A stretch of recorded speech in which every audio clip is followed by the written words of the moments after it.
I mean, I would go so far as to say it is the most important aspect of living a healthy life and performing at your peak. I think sleep is not only above everything else, but I think it's just leaps and bounds above everything else.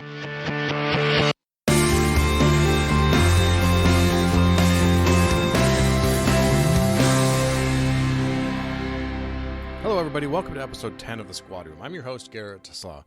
If you haven't listened to the show before, the quick rundown or the idea is that this podcast is devoted to optimizing the physical, emotional, mental, and environmental health and wellness of law enforcement officers and first responders all over the world. We tackle any subject that might improve our wellness and our commitment to ourselves, our loved ones, and of course the communities that we serve. My story is that I am a 10-year veteran of a sheriff's department in Southern California. I'm currently a patrol sergeant, and I am going through a process of trying to get better. And by better, I mean better at everything. I'm trying to be a better cop. I'm trying to be in better shape. I'm trying to be in a better mental space. I'm trying to be a better dad, a better husband, a better son, all those things. And this process really started at the beginning of the year, when I just had enough. I didn't want to take any more of that sedentary and sort of stuck feeling that I was dealing with. And so I sought out a lot of experts, and today is one of those experts. And when I decided to come up with this project, this guy was at the top of the list of the people that I wanted to talk to. He is well known in the CrossFit community and in the paleo community. He's a TEDx speaker, and he's an all-around great guy. And he's been very receptive. He's very supportive of law enforcement, and you'll hear that in this episode. And today's guest is Dr. Kirk Parsley. Now, obviously, he's a doctor, and he specializes in sleep medicine. But he took a rather interesting route to get into why he chose sleep medicine. And you'll hear that in the story. But it starts with him in buds, because Dr. Parsley is a former Navy SEAL. So if there's a guy who knows about sleep deprivation, it's someone who went through buds and the sleep deprivation that entails, and then joining the teams, and he spent 6 years in the teams, and then he went to medical school. And we all know doctors are as sleep deprived as we are. And so he knows what he's talking about. And I know that I am very interested in this episode, and I'm very excited to get the chance to talk to him, because sleep to me has become a paramount issue for me. I'm on night shift right now, and I do not sleep well during the day. I just can't make it happen. I have the blackout curtains and I have the fan going, but I just don't sleep well. And that's just part of the challenges of being a husband and a father. And I know a lot of people can relate to that. It's not easy for me to get, it's almost impossible for me to get 8 hours of sleep a night. And I'm often at about 6, maybe 5 hours a night. And you'll see, or you'll hear from Dr. Parsley why that is so bad for us.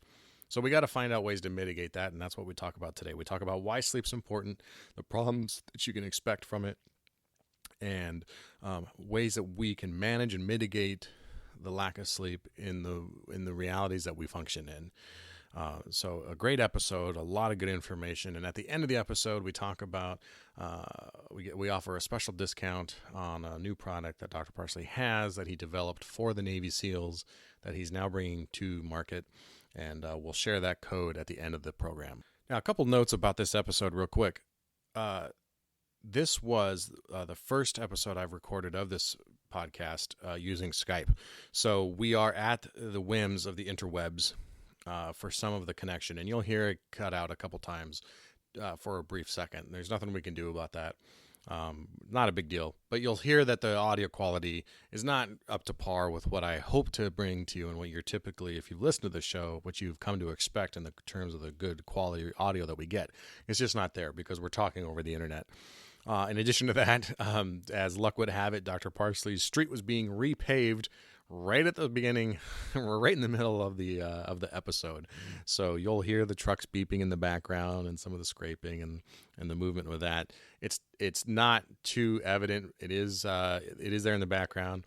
It is a little annoying, but it's well worth ignoring that and getting through it to listen to what he's talking about. Because if you're like me, I was so focused on what he was saying that I barely noticed the beeping until I was here editing it in post.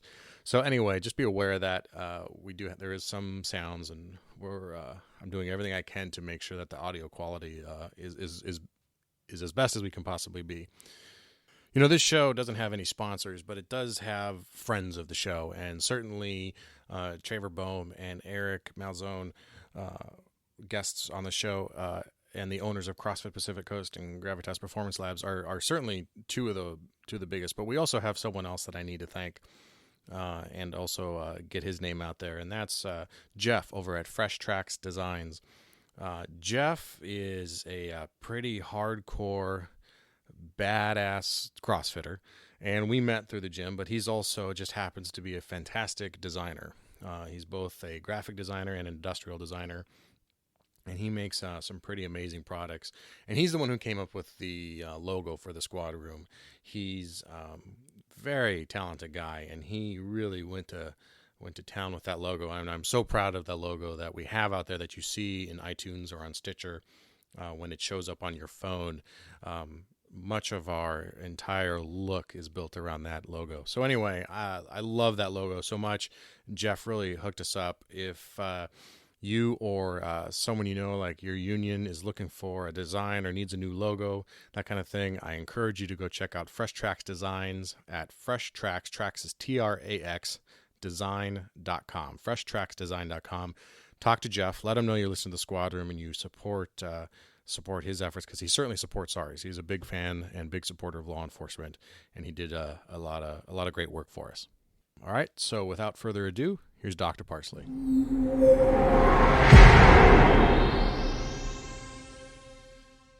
Dr. Kirk Parsley, thanks for joining us on the Squad Room. Thanks for being here. Yeah, thanks for having me. It's my pleasure, actually. So I appreciate that. So one of the things that I've been doing or trying to do since starting this project has been to go out and seek out experts in their fields, but more importantly, experts who have walked the walk or have talked the talk, so to speak. You are certainly that guy when it comes to sleep deprivation and sleep optimization. Can you tell the audience a little bit about your history, how you came to find this to be such an important topic, and where you first were when you realized that lack of sleep was probably not a good idea? Yeah, that's a pretty common question, and the story is very long and convoluted. And in the interest of not taking up your whole show, I'll give the Reader's Digest version of it. But as some of your folks may know, I was formerly a Navy SEAL, and I did about 6.5 years, and then I got out, went to college, and had plans of doing something sort of medically related. I thought probably physical therapy or athletic training or something. That's just kind of where my interest had been. I'd been an athlete my whole life, and then obviously being a SEAL is kind of performance related. So eventually ended up going to medical school, decided on going to medical school, went to literally as I was applying to medical schools, I found out that the military had their own school, and I said, well, they're going to pay me to go to medical school instead of me paying somebody else. And I was already married and had kids, so it made perfect sense. And I knew I'd get back to the SEAL teams as the doctor there, and that was something I was passionate about doing, just because I didn't really feel like we got any true medical attention or even any reasonable coaching, compared to even just high school football or something that I'd been exposed to before. So that all kind of went to plan, and I got back to the SEAL teams at a very opportune time. The SOCOM, which is all Special Forces, had just released this big budget to develop these what we were calling tactical athlete programs, which was essentially what one would expect any professional sports team to have, or and very similar assets that you would apply to a Special Forces military organization that so heavily relies on physical and cognitive performance. And so I literally got there the month that all of this was coming to fruition. The people had been working on it for about 5 years, and we had this budget, and they said, go build this clinic, go build this sports medicine clinic, and we're going to build this performance center right down the street here, a few hundred meters down the road, and then, we want you involved in hiring all these people. And so I got to, be a big part of building this program that was focused around, rehabilitation from surgery, rehabilitation from injury, and then some what we call prehab, which is, just sort of preparing guys for the rigors of the job, biomechanically and so forth, so that they don't get injured, correcting muscle deficits, weaknesses, and mobility issues and all that. And then we worked hand in hand with the performance center, which, we hired our first nutritionist, our first exercise physiologist, our first strength and conditioning coach, all the things that you would have thought this field would have had for at least a decade or something. I brought ortho rounds in and pain clinic rounds in and some neurologists and acupuncturists, and we had just, great resources. And then I was the least knowledgeable sports medicine person around because I'd hired all these great physical therapists and trainers and coaches. And so in true military fashion and, DOD and I'm sure LEO fashion, what do you do with the least qualified guy? You put him in charge. And so then I was supervising all of these guys. My job was day-to-day doctoring essentially at that point. I mean, I supervised the running of the clinic, but, all the employees that made it work, and other military members that made it work were, very professional and very capable of doing it without me. So I was just kind of a figurehead oversight, I think. But what would happen is because my office was in the sports medicine facility, guys would go get their rehab. They would they'd get this ice, they'd get this mob, they'd get this work done, they'd do a little bit in our performance gym where we're kind of like trying to correct behavior or movements and so forth. And then they would stop by my office and they'd say, "Hey, Kirk, what are you up to?" And it started with guys my age who knew me by name and reputation and had known me when I was a SEAL, and they'd come and close the door and say, "Hey, let me tell you what's really going on with me." In the military, and I know this is true in a lot of professions, in the military, guys are really hesitant to be completely forthcoming with what's going on with them because they're always afraid that they may be, put on the bench while this little thing is being worked through.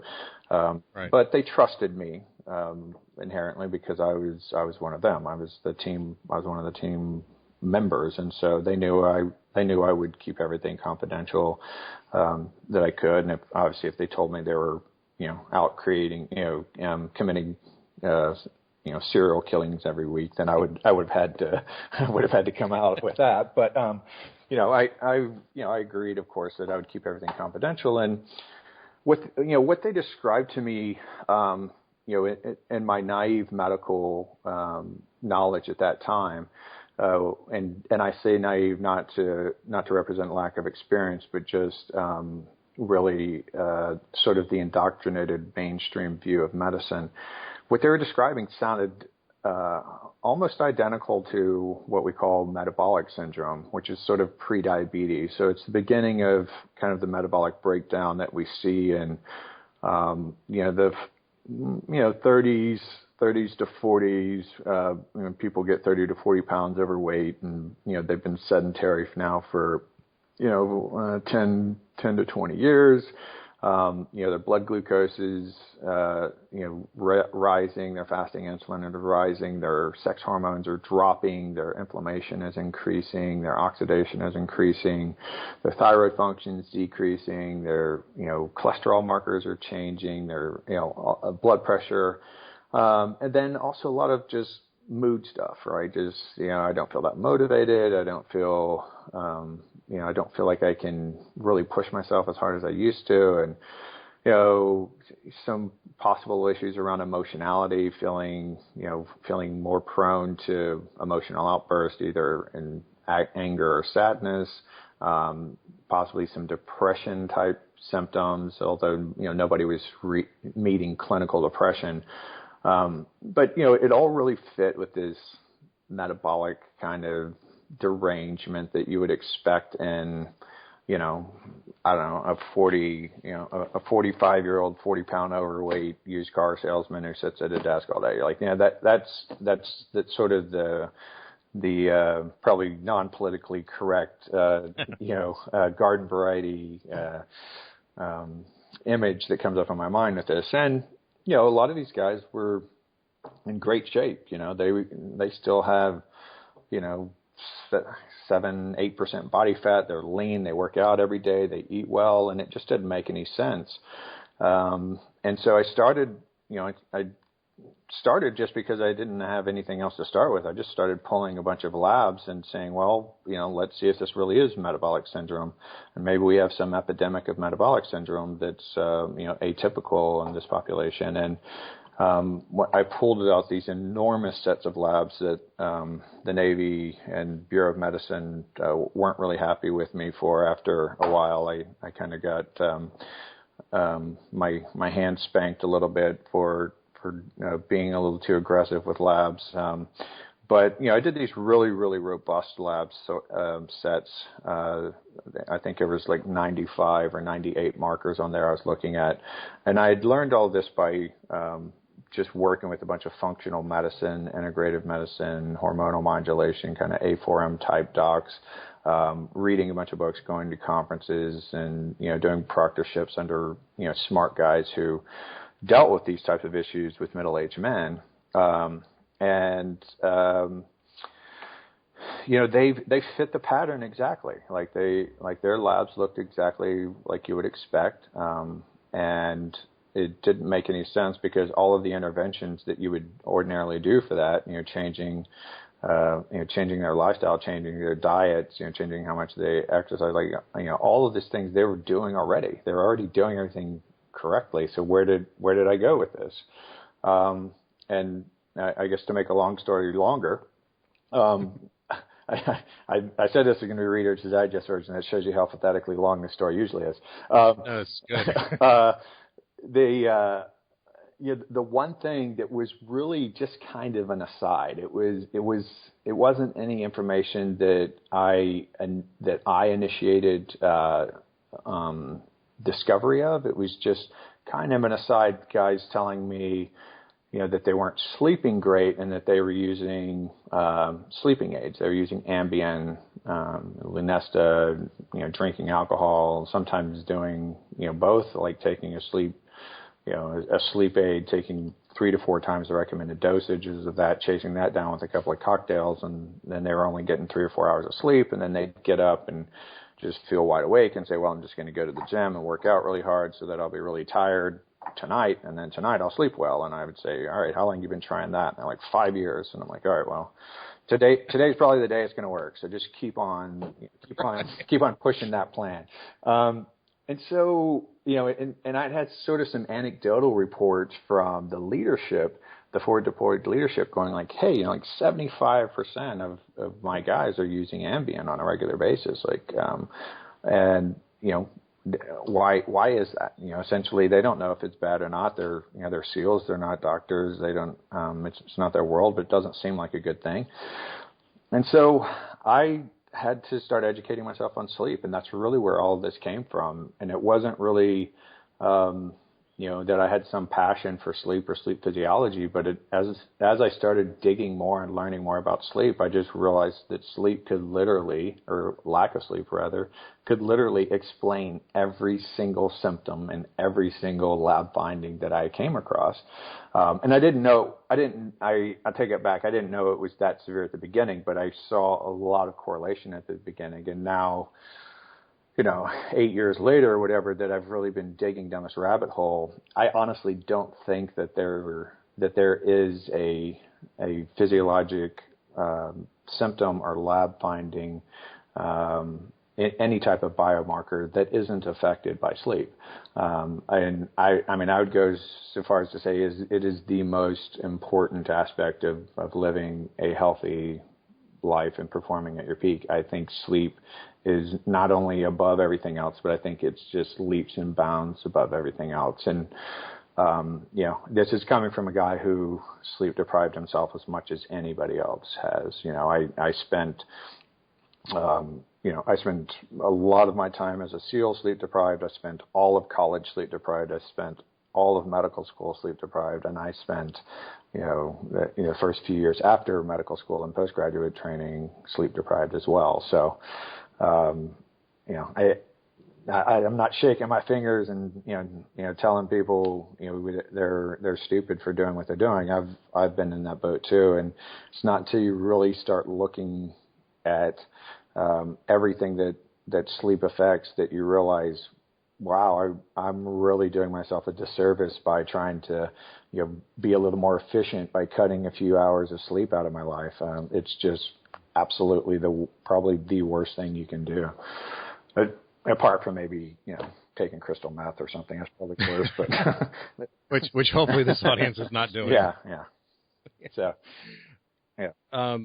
yeah. It seems to me that we all grew up with our parents telling us we needed, our 8 hours and you needed to go to bed on time and be well rested. But as adults, we seem to forget that. But even when did we lose that? When did we lose that? Because I remember my parents harping on that. And obviously, the one thing that law enforcement has in common with the military is that unpredictable schedule, and you guys go out on a mission, and you're not running a 312 shift when you go out with the teams, right? Of course, and you go out until it's done, right? And similar things with us, and also the rotating shift work and all that. And so when you were talking, you were rattling off all sorts of symptoms that I have. Yeah. And that it took me a long time to get to. The short version of my own story is I went to my doctor, my general practitioner, and explained all my problems or the problems I was having sleeping, and he did exactly what you said. He gave me Ambien. Right. I said, well, try that. And that was horrible. So he's like, well, try Lunesta. So I tried that, and I ended up having to do my own research, and in hindsight was giving him every symptomology or every symptom of sleep apnea. Uh-huh. And so it took a long road to go out and get tested, and sure enough, I have severe sleep apnea. Mm-hmm. And went and saw a sleep specialist, and finally was able to get on that road. It doesn't seem like it's still a recognized issue that the doctors. It's kind of struck me that the first assumption was I needed a drug rather than I needed something else, or I just needed to sleep more. Yeah, that's just like. That's not unique to sleep. It's just the fallacy of the way the medical education program has turned out. And I don't think there is any, nefarious mastermind up at, Big Pharma, like planning out how this was going to roll out over the next 40 to 50 years. But, essentially what's happened is, definitely our parents, grew up in a generation where they believed that no matter what went wrong with them, as they grew older, science was going to have a cure. They were going to have a pill that they could take or a procedure they were going to do. And, science was, medical science was kind of on the hook to perform in that arena. And, the pharmaceutical industry, I believe, there's some, there's probably some big issues there, big political issues there that I won't get into, but I think the intent was always good. It was, we're going to try to figure out ways to, fix things that commonly go wrong by creating these little tricks, these little chemical tricks in people's bodies. And we all thought that would work out pretty well because we were so smart, because we had figured out, a vaccine to smallpox and polio. And so the game was on and we were going to figure out how to fix everything. And, the problem with these little tricks and, there's a lot of sort of the millennial population running around right now doing what they're calling biohacking. There's this whole biohack. Well, it's the same thing the pharmaceutical industry has been doing forever. They're doing biohacks. They're trying to come up with little tricks. But, as you alluded to, I had the same problem with the SEALs. One of the big issues with the SEALs is that there was a very, very limited number of medications I could even put them on that wouldn't disqualify them. And it would be beyond my control. Once they were on this medication, the military would know about it. They would be flagged. And, they technically, like, you can't have guys on Thorazine carrying machine guns. Just, take this, take these antipsychotic drugs with you and just go ahead and forward deploy and do combat like that. Nobody's going to buy off on that. But when I started looking into the medical literature about how do I improve people's sleep, sadly, that's actually where it goes. Like it starts with, things like Ambien, and then you just get to progressively more and more sedating drugs until you're literally talking about putting people on antipsychotics. And, the one thing that stood out to me, and, I wouldn't call myself a rebel, but I've always just kind of been a nonconformist and kind of the guy that always was asking why in class and really upsetting the professors.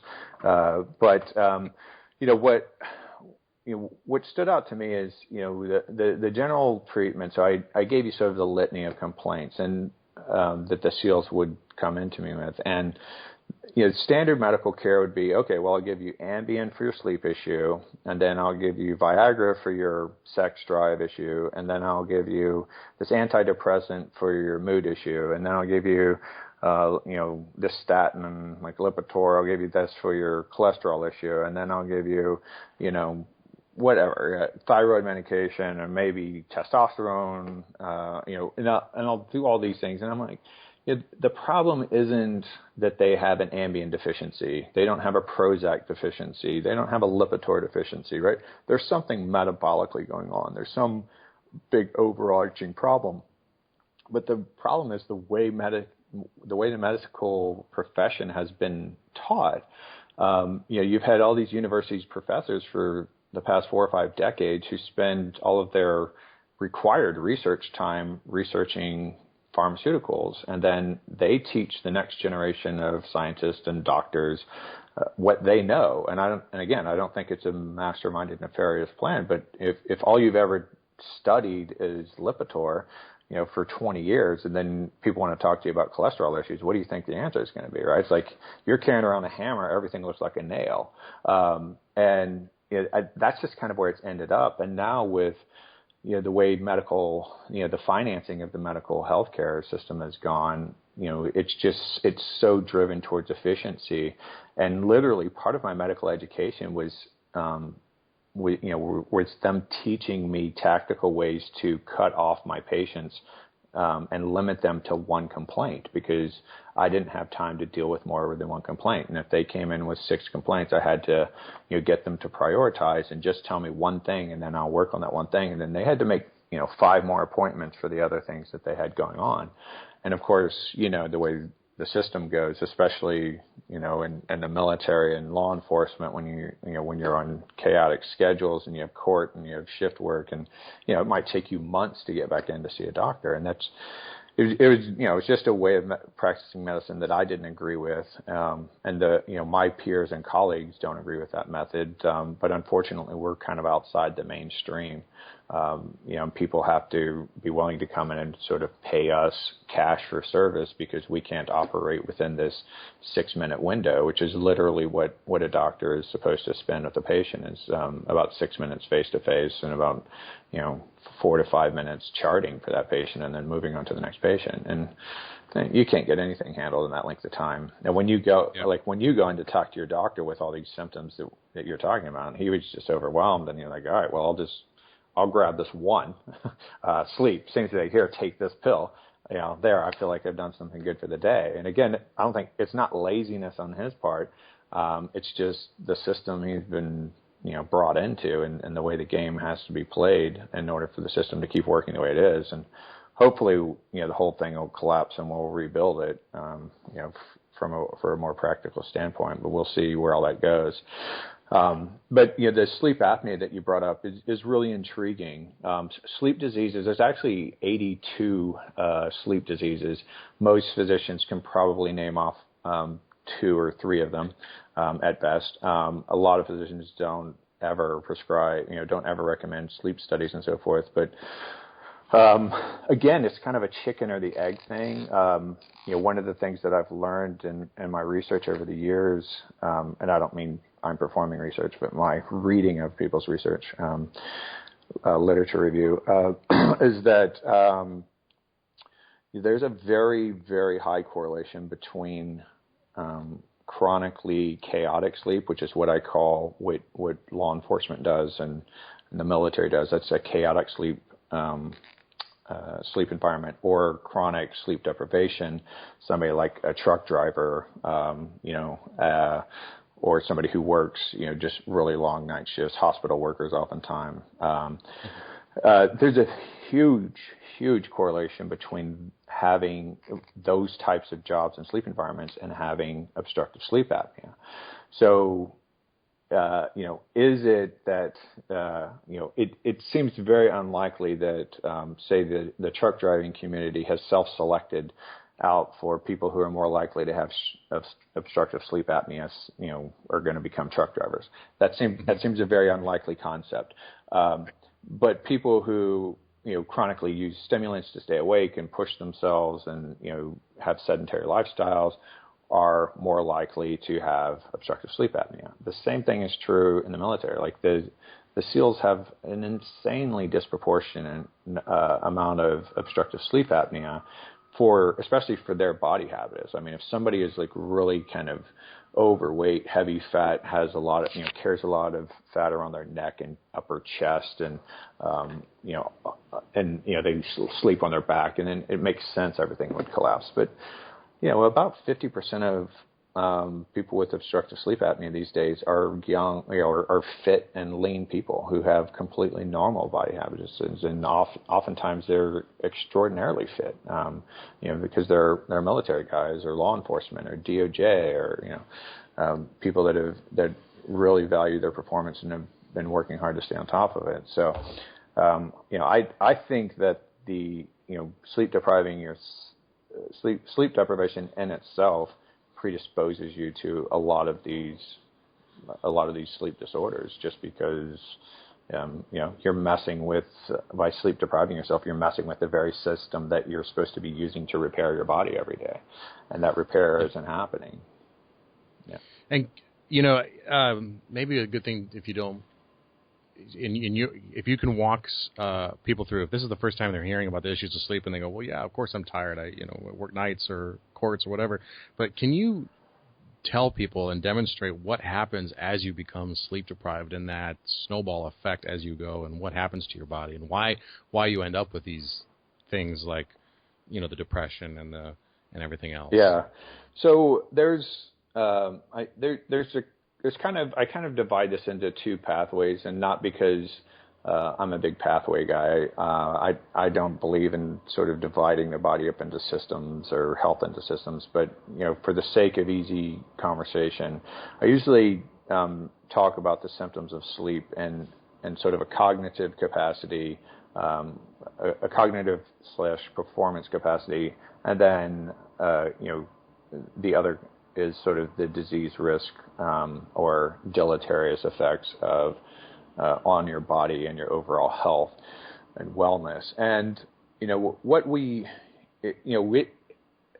don't want to pretend like all of the answers to sleep are out there. The one really positive thing that I will say, though, is that the science of sleep is amazingly consistent. It's not like nutritional science where everybody's bickering that this diet's better than that diet, and carbohydrates are bad or fat's bad, or all these people, scientific camps essentially that are at odds with each other. The sleep research and the sleep literature is amazingly consistent, right? There's not a sleep researcher out there saying, oh no, sleep less and you'll perform better, or sleep less and you'll have less disease. There's never has this occurred, right? There's not a single body of evidence out there, a single research trial saying that that's a good idea. What some people are sort of bickering about is, where's the threshold? How far can we push this without having major obvious signs and symptoms of disease? Not a great idea. But when you sleep deprive yourself, there's several things going on. One of the most obvious is what we all feel, is that we wake up, obviously, when we feel tired. We feel cognitively slow. And in fact, if we test people, I'm sorry about this noise, but as luck would have it, they're literally repaving the street right in front of my house today.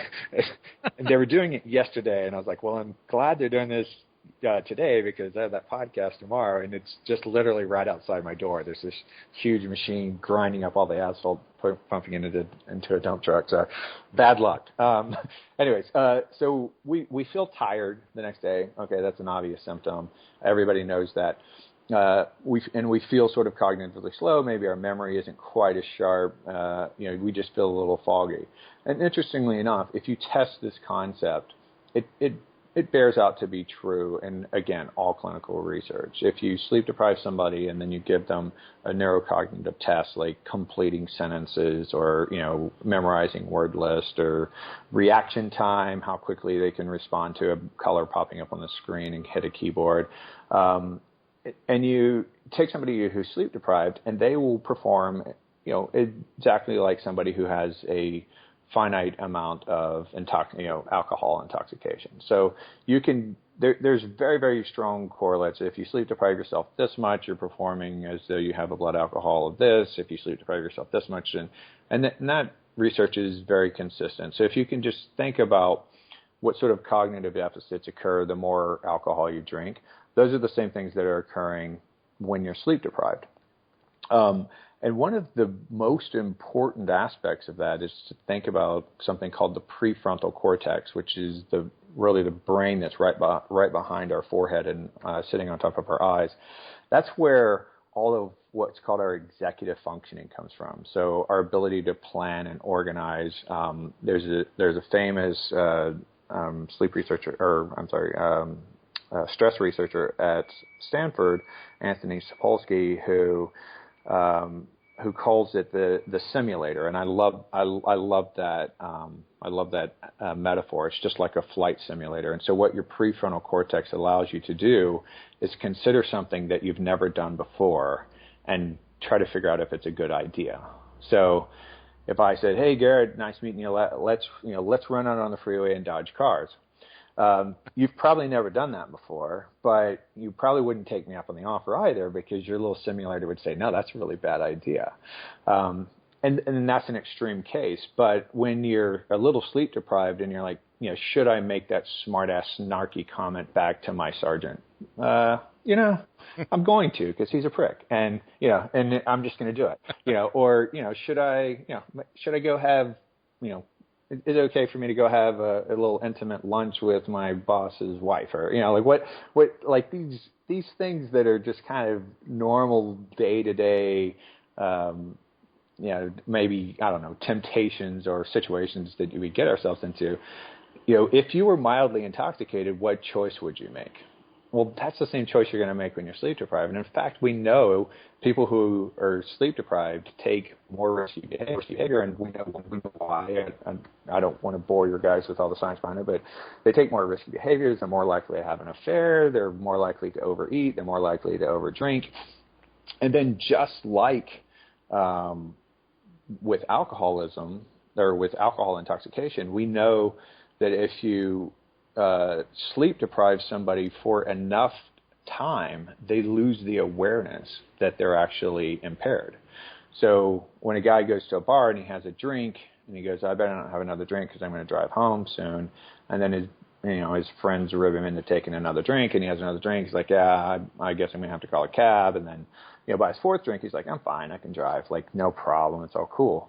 The same kind of thing happens with sleep deprivation. So when we do something what's called sleep adapting people, and this is like we put them in a bunker or blacked out military barracks, and there's nothing but a bed and a toilet in this dark, cool room, and they're in the room for 14 hours a day, and we just let them sleep as much as they want, and they'll sleep about 12 and a half hours a day when they start this, and by 3 or 4 weeks later, they're down to about 7.5 hours a night. Give or take 15 minutes. And that's what all the research consistently shows this. And then you go and you give them a baseline testing. You do this neurocognitive testing. You can also do this testing with athletic performance. Sleep affects endurance. It affects neuromuscular coordination. It will affect sort of a 1 rep max kind of a lift probably not from true muscle contractile weakness, but because of the neuromuscular coordination will be off. The timing will be off a little. But you can test all these people and say, okay, here's your baseline. And then you restrict their sleep about 2 hours the next night, and you come back and have them test again. And they'll do worse on the test, regardless of what the test is. But they will tell you that they've done worse. When you ask them, how do you think you did? I did worse.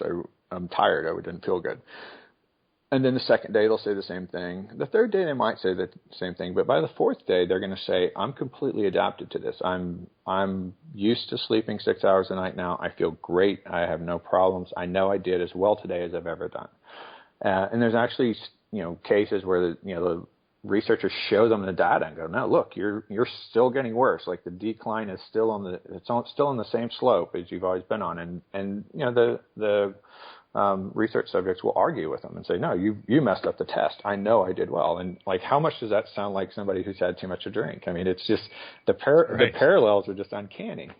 But then the other side of it, when you get away from the neurocognitive aspect and, the executive functioning and willpower and decision-making skills, which are all obviously important to everybody, the disease and, metabolic disruption that comes from short sleeping or chaotic sleeping is amazing.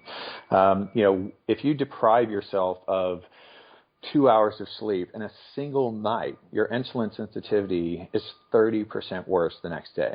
All right. That's like 5 years of pre-diabetes, working towards diabetes, like 30% in a single night. And it's not across all tissues, which some people in your audience who are in the know will argue about it. But the point is that insulin sensitivity is drastically affected. Cortisol levels, which is just one of your major stress hormones that drives appetite and blood glucose regulation, drastically changed 30 to 50% over a single night of short sleep. Testosterone production is down by 30 to 50%. Growth hormone production is down by 30 to 50%. Inflammation is higher. Immune system functioning is lower. Digestion is worse. You're going to have more stress, more anxiety, so more sympathetic tone. Your hands will shake more. Your vision won't be as well. It won't be as good. And all of the sequelae of all of those are pretty obvious, right? Like you're losing all these anabolic hormones. Obviously, you're going to lose muscle mass. You're going to increase body fat. Mother Nature's biggest joke is that in men, we have an enzyme in our body called aromatase, and females have this as well, but the primary place that men have it is in their subcutaneous body fat. So like the fat that we see, that we call ourselves fat when we look in the mirror, getting some love handles, I'm getting my belly fat, like whatever. That subcutaneous fat has this enzyme called aromatase in it. What aromatase does is it converts testosterone into estrogen. And then the feedback loop to your brain to let your brain know how much testosterone in your body is primarily estrogen. So your body is sort of expected to have a certain ratio of testosterone to estrogen, and it's primarily the estrogen telling the brain, okay, the proportion of estrogen is about right, so the testosterone is about right. And so what happens is you have this self-propagating downward spiral. You have all this subcutaneous body fat that's changing your testosterone into estrogen, which is then going up to your brain and saying, oh, look how much estrogen we have. We probably have too much testosterone. Don't produce as much testosterone. Now you're not going to produce as much testosterone, which means your muscle mass is going to go down, your basal metabolic rate is going to go down, your performance is going to go down, your motivation is going to go down, and you're going to get fatter. And then, it's just going to keep spiraling down and down until you get man boobs and, just become kind of like that useless fat old man that you always swore you were never going to be, right. And that's just kind of where the path leads. Sleep deprivation, actually shift work has been classified by the World Health Organization as a type 2 carcinogen. So it's like up there with the asbestos exposure, and toluene and, things that we know cause cancer. We know that, the diabetes risk, the obesity risk, and any inflammatory disease, all of these things are drastically increased. And you can't say it's cause and effect because this is epidemiology, but the correlation is really, really strong. And so strong as to be like the kind of correlation of saying, how fast can a 400-pound, obese person run a mile versus a lean person?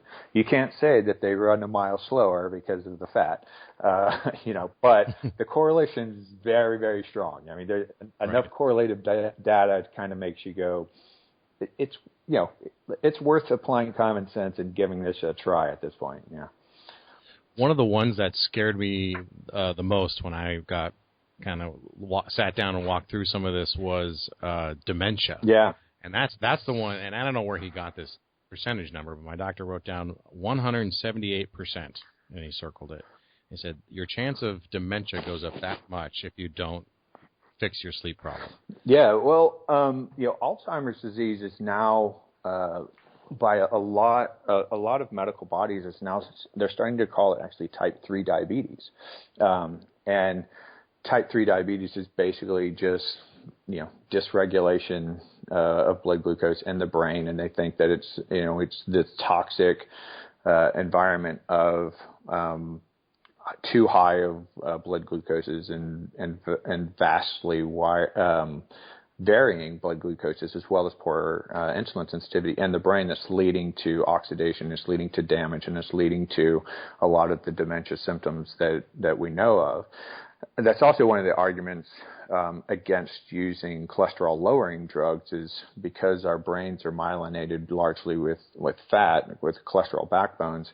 If you lower cholesterol too much, it's postulated, and in my mind, very, very likely to be true, that taking statins over a long period of time predisposes you to dementia as well. And again, we're talking about the same set of symptoms, really. I as I said earlier, I don't like to divide the body up into, this is our, this is my immune system, and this is my nervous system, and this is the cardiovascular system, and this is the musculoskeletal system, and this is the, this is the brain, and this is the body. I mean, we learn it that way as a systemized approach to make it easy, but everything affects everything. Like literally every single thing you do has a downstream effect on everything else. One night of short sleep changes epigenetics. If your audience isn't familiar with that, it's basically like you have your genetics, which is like this is my genome. These are the this is how my DNA sequence looks. But it doesn't really matter that much what your DNA looks like. It matters what DNA segments are being exposed.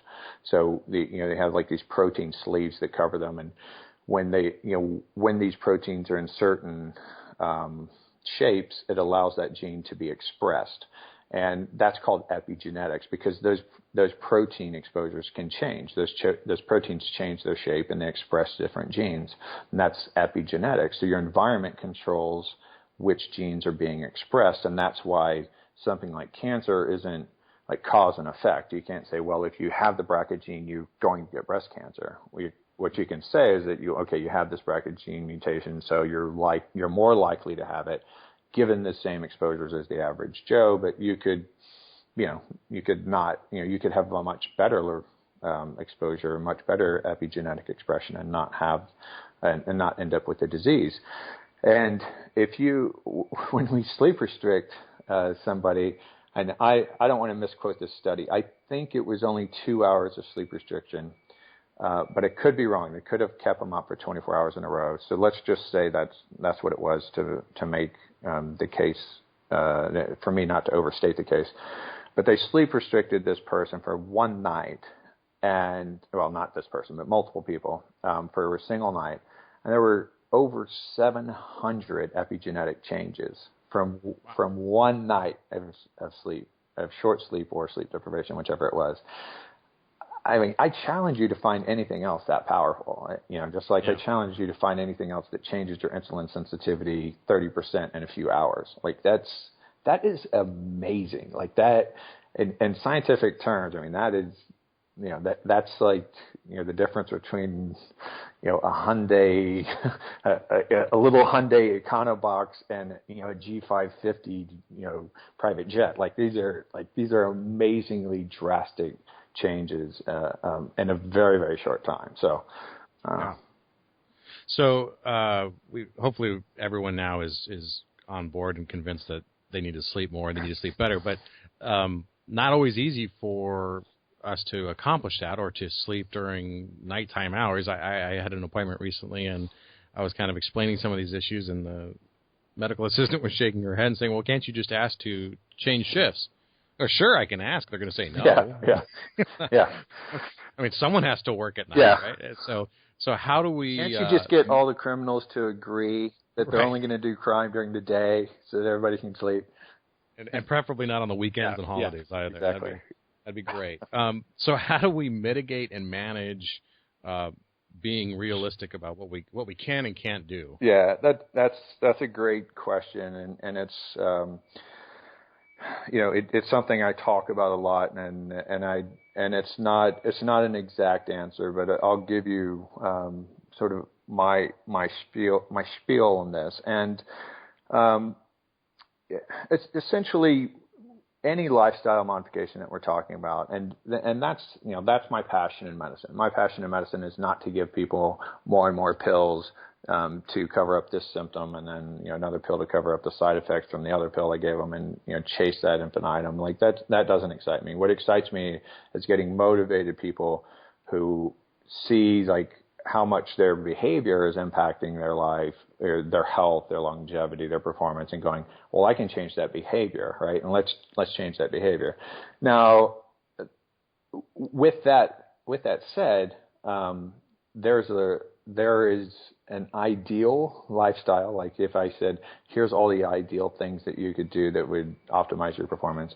And then there's reality, right? And people have work schedules, and people have kids to get to school, and people have to deal with traffic. And like, there's just all sorts of things that limit our ability to live the ideal lifestyle that we need to live if we wanted to have the optimal performance, which, by the way, is just, the sort of the original aristocrat was the hunter-gatherer. I mean, they had really low stress levels. They hunted about 2 hours a day getting their food, and the rest of the day they laid around and they had sex and they played games and they, whatever. Just kind of had like that ideal lifestyle that we fantasize about, kind of sitting on the beach and not doing a whole lot of anything.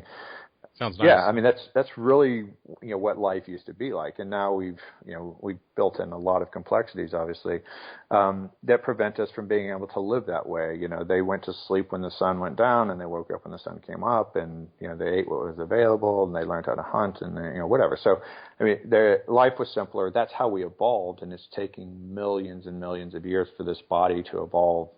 And that would be the ideal environment for it, because that's the ideal environment. That's the environment that it developed in, and that's what we developed to live. How we developed to live, the environment we developed this body for.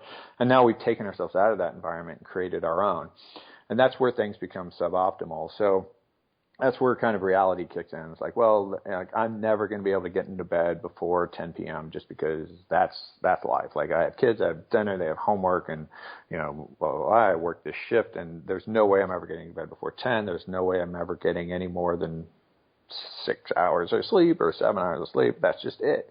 Or I have to work night shifts, so I have to sleep during the day.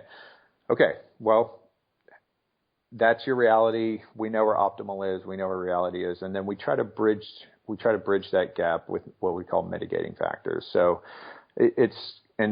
your folks can go to my website, so we don't have to talk about all this for an hour. But you can find this information largely anywhere on the internet. But we basically talk about optimizing sleep. We're talking about two things. We're talking about what light saturation. Our eyes, there's some ganglion in the back of our eyes that use blue light to give us the cue of when we should be sleeping.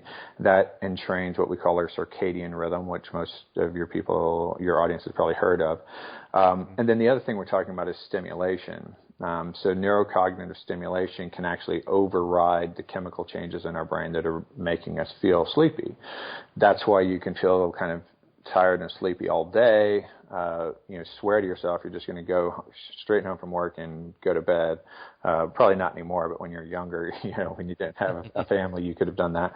And then your friends talk you into going to happy hour, and then, you have a couple of drinks, which are actually depressants and should make you feel more tired, but now you're socially engaged and you're checking out potential mates and you're having a good time talking with people, and all of a sudden you're not sleepy anymore. And that we can do that very same thing just by working on our computers, answering emails, doing our taxes, paying bills, like right up until bedtime. You're stimulating your brain awake.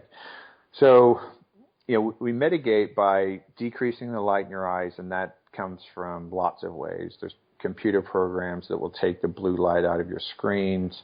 When the sun goes down, there's blue blocking shields you can put on your smartphones. There's blue blocking glasses that are just like essentially gaming glasses. They filter out blue light. There's special light bulbs you can put in your house. You can just dim the light in your house. All of those types of things, decreasing the light saturation. And then, of course, if you're a shift worker and you're going to be going home during morning sunlight hours, and you're going home to go to sleep, you have to have like a really good pair of sunglasses to block that light out. You have to get to your house and keep the light levels low, give your body time to sort of entrain to get yourself to sleep during the day. And there's a million little tricks and gadgets out there for that, but the basic concept is just block as much light coming into your eyes 3 to 4 hours before bed as you can, and then decrease the stimulation. And that's, all the things I talked about, but anything else. I mean, getting in a heated debate with your spouse, before bedtime is going to make your sleep worse. Disciplining your children right before bedtime is going to make your sleep worse. Anything that kind of ramps you up. It's really creating a bedtime ritual, having a completely dark room, getting rid of the electronics in your room, keeping your room cool. One of the natural cues for sleeping at night is having a lower body temperature. And then having sort of like a bedtime ritual, just like we do with little kids, where we bathe them and brush their teeth and read their stories, and then, they cuddle their toy in bed or whatever. Like adults kind of need that same ritualization to the extent that you can. And then if you have chaotic schedules like law enforcement and military and lots of other professions, then you have to do more mitigation, which includes things like taking supplements to help entrain your circadian rhythm, which is the supplement that I developed working with the SEALs, which exactly was that, to get them off of Ambien, help them entrain their circadian rhythm. You can do things like heart rate variability training or biofeedback, anything that kind of lowers sympathetic tone, meditation, breathing exercises, yoga, Tai Chi, like all these types of things that can kind of lower sympathetic tone. Don't have a lot of, we probably don't have time to go into why that's important, but that's one of the big downstream negative effects of being sleep deprived, is having a lot of sympathetic tone, which leads to anxiety and accelerated heart rate and blood pressure and all this other stuff. And then taking naps when you can. I finally talked to the military. I finally talked the SEAL teams into valuing naps while I was there. Obviously we have SEAL training buds where we go for an entire week without sleep. So it's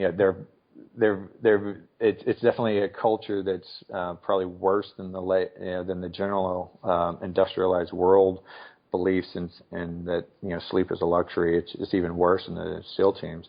But you can actually there's actually ways to increase and enhance your performance by taking naps, even when you're adequately slept.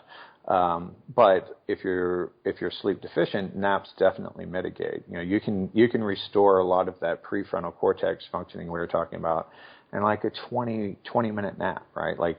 And that's something that most people could find a way to do.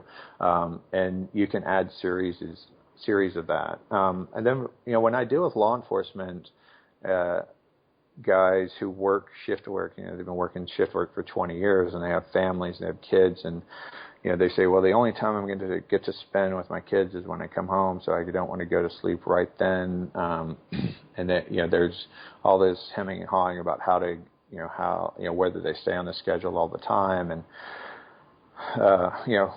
and that gets really complex. But the basic rule of thumb is the faster you can pay that sleep debt back. It's just like credit card debt. The faster you pay it back, the less expensive it is. So the less deleterious it is to your body, the faster you can restore that sleep. And that's done by being in a cool, dark, quiet, non-stimulating environment. And, having your nutrition in order, and having your activity in order, and having your stress in order, your stress control in order. These are all tools that are parts of it, and I'm happy to come back on your show later and kind of talk about those things piecemeal. And guys can go to my my sites and read that stuff as well, and you can find it on other places on the internet as well. But unfortunately, there's no real magic answer to it. If you're the farther you are from sort of the ideal lifestyle, the more there's little mitigators you're going to need to employ to instill your, to give yourself the best chance of, a long, healthy, happy life. And again, that's just going to be a personal choice. So, like how, what's your tolerance for, having little gadgets to control your heart rate variability, and what's your tolerance for, finding a place to nap? What's your tolerance for changing your diet? What's your tolerance for changing your exercise? Again, these are all sort of personal choices, and there's no right or wrong. You just kind of got to figure out where the Venn diagram balances out for you between, longevity and performance and health. Like kind of where's your middle ground? Where's your ideal point between all of those things? Right. Yeah. It's like anything else in this journey to optimization or fitness is just priorities, and how you juggle those and manage those, I guess. You mentioned supplementation, and I wanted to ask you about that. I seem to sleep really well when I have a magnesium supplement, which I had been recommended. Wanted to know what you recommend, but also you talk a little bit about the sleep cocktail that you developed. Yeah. So again, I approached all of this just simply from a basic physiology standpoint when I started educating myself on sleep and how that was affecting the hormones and moods and all, leading to all the issues that these guys had. Doctors don't learn anything about sleep in medical school. I had somebody send me a tweet recently that said, "Hey, we're making progress. My medical school has now implemented one sleep lecture, during the 4 years of training." I'm like, right on, man. We're halfway there. So we learned nothing about sleep, and so I had to go educate myself. And one of the things that probably most of your audience has heard about, but this was kind of novel to me. This was back in 2008. It wasn't nearly the buzz it is now. Is that vitamin D3 deficiency is highly correlated to poor sleep. And I said, well, the only place, the more I researched it, there's only one place to get vitamin D3, and that's from the sun. All of these, any kind of vitamin D that you get in food, dairy products and milk and all that type of stuff, that's vitamin D2. That still has to be converted in your skin to vitamin D3. So you can only get it by exposing your skin to sunlight or by taking a supplement, right? And so I thought, well, these guys, these SEALs, a lot of their problems are starting when they're forward deployed. So they're working at night, they're sleeping during the day. Even when they are going outside during the day, they're covered from head to toe and, and all their kit. And so they're all vitamin D3 deficient. And sure enough, their labs all showed that they were. And so I thought, I'll give them all vitamin D3. That'll come back. Everything, they'll sleep fine. And I'm a genius. I figured it all out. And it turned out that it worked a little bit. And then, I learned a little more and found out, well, actually, all vitamin D3 reactions, and vitamin D3 is actually a hormone, not a vitamin, but all of the reactions that vitamin D3 is involved in requires magnesium. I'm like, oh, all right, well, let's give them magnesium. We'll give them some natural calm and some vitamin D3, and now I've solved it. And so, it just kind of went on like that, on and on and on, until I came up with sort of all the ingredients that I have now in my sleep formulation. But when we talked earlier about sort of there being sort of two pathways involved in getting adequate sleep, one being decreasing the light in your eyes, and the reason for decreasing the light in your eyes was to entrain your body, your circadian rhythm to the time zone that you're in. And then the other thing was decreasing stimulation to the brain.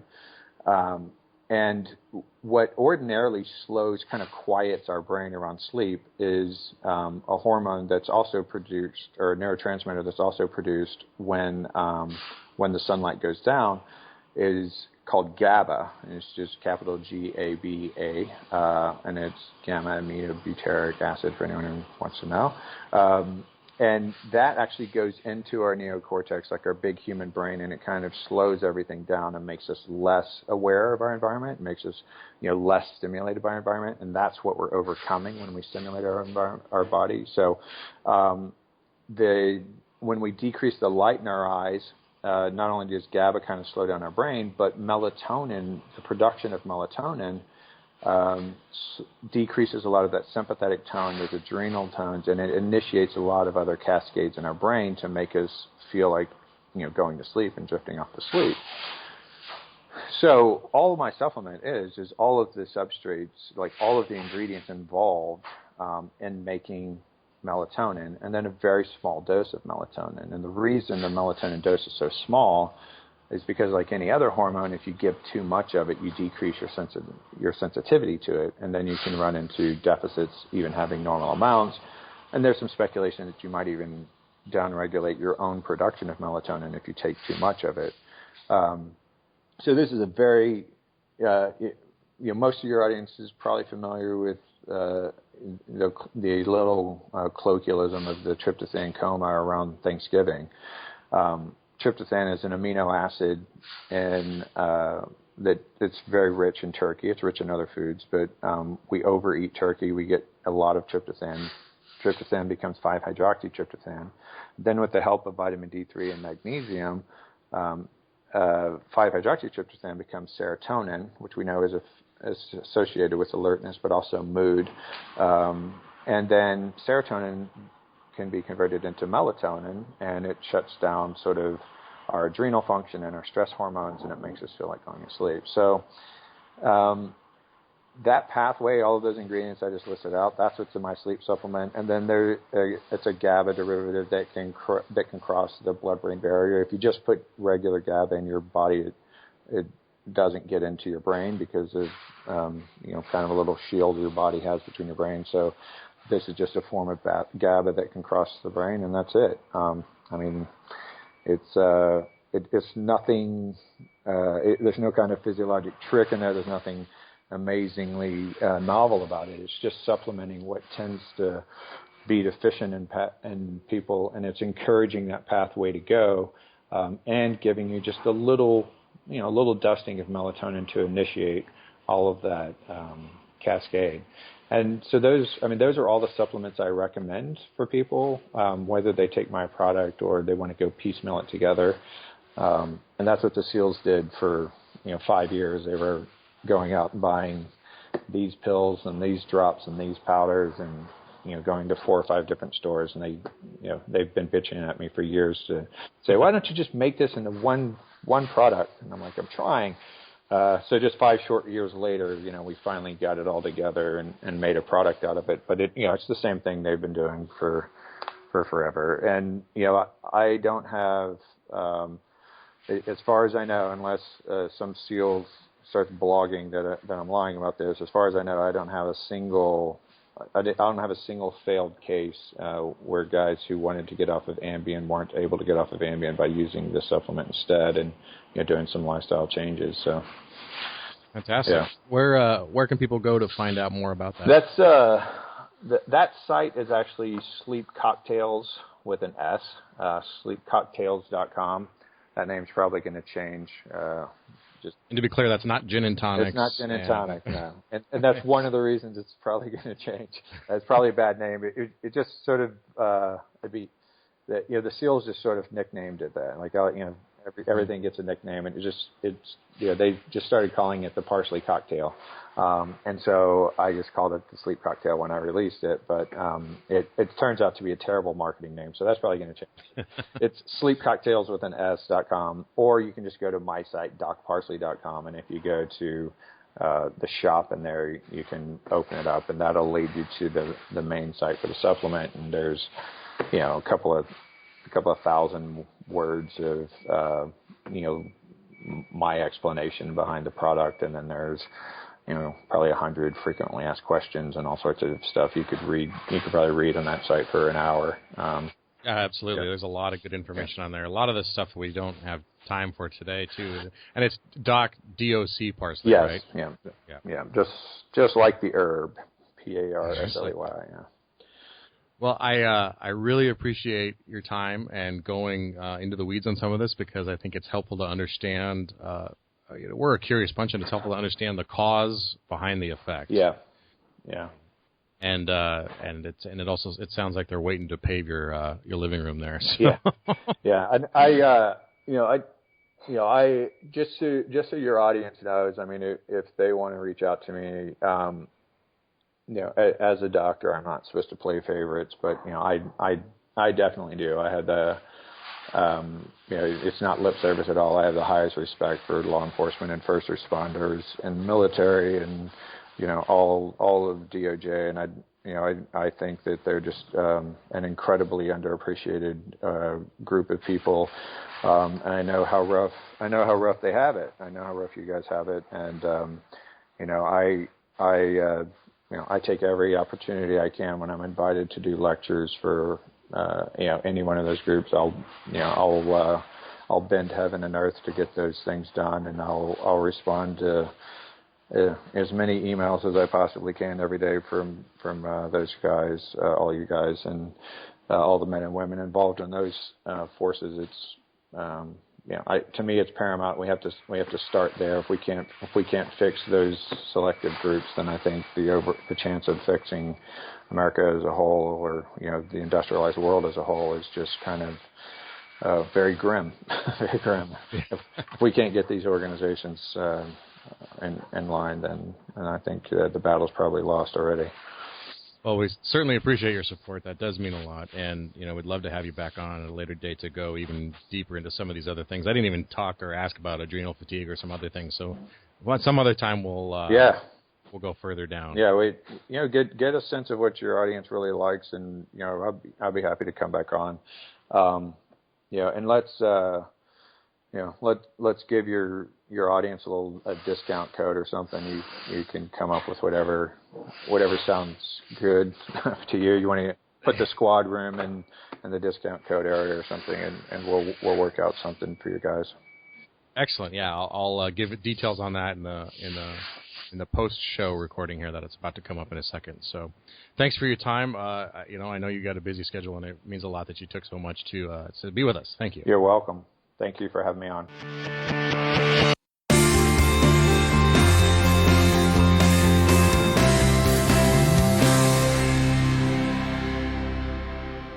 All right, so there we have it, episode 10 of The Squadron. Thanks for listening.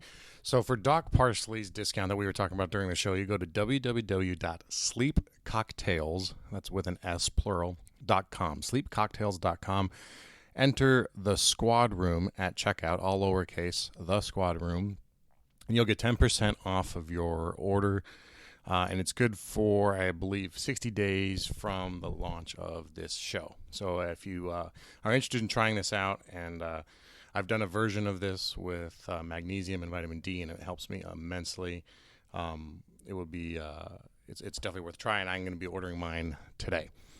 Episode 11 will be out in a couple weeks. I'm on my way to Hawaii for a nice, well-earned vacation, if you ask me. So keep listening.